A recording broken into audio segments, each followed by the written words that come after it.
पूर्व राष्ट्रपति Donald Trump को मारने की साजिश रची जा रही है।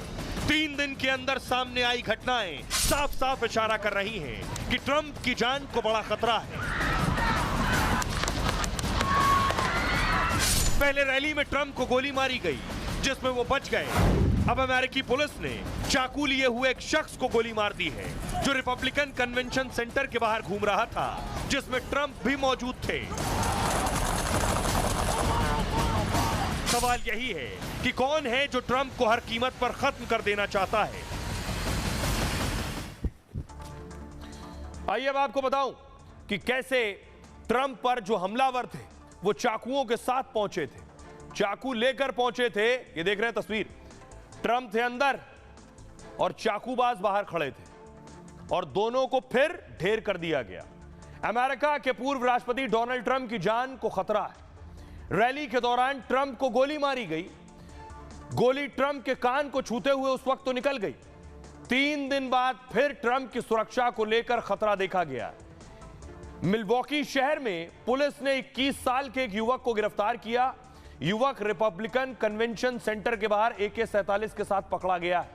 इसी सेंटर के अंदर ट्रंप रिपब्लिकन पार्टी की बैठक में मौजूद थे। अमेरिकी पुलिस और एजेंसियां युवक से पूछताछ कर रही। कन्वेंशन सेंटर के बाहर ही एक शख्स हाथ में चाकू के साथ भी देखा गया।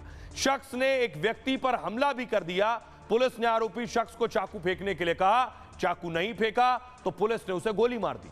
शख्स की पहचान 43 साल के सैमुअल शार्प के रूप में हुई है। कन्वेंशन सेंटर के बाहर हुई इन घटनाओं ने पुलिस की चिंताएं बढ़ा दी हैं। FBI की टेंशन बढ़ गई है। ट्रंप की सुरक्षा में लगे सीक्रेट सर्विस को हाई अलर्ट कर दिया गया है। यह है स्थिति। लेकिन मैं आपको बताऊं, ट्रंप के ऊपर जो हमले हो रहे हैं वो हमले इशारा कर रहे हैं ईरान की तरफ। ट्रंप के ऊपर और अमेरिका के ऊपर एक आरोप लगा उस दौर में जब ट्रंप राष्ट्रपति थे अमेरिका के, कि ईरान के जो सेना है, उनकी जो फोर्स है, उसके जो चीफ थे कासिम सुलेमानी की हत्या का आरोप अमेरिका पर लगा और उस वक्त ट्रंप राष्ट्रपति थे। तो अब कहा जा रहा है क्या ईरान अब ट्रंप की हत्या करवाना चाहता है?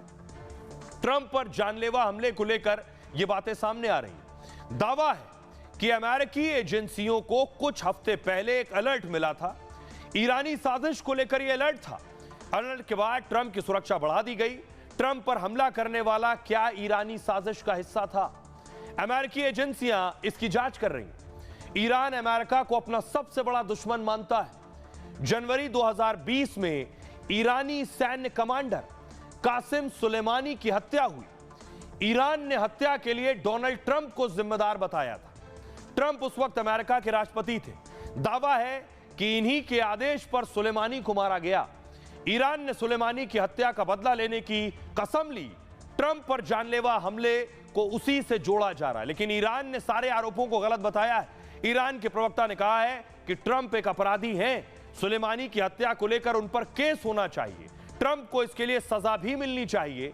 ईरान उन्हें कानूनी तरीके से सजा देना चाहता है। इस हमले से ईरान का कोई संबंध नहीं है।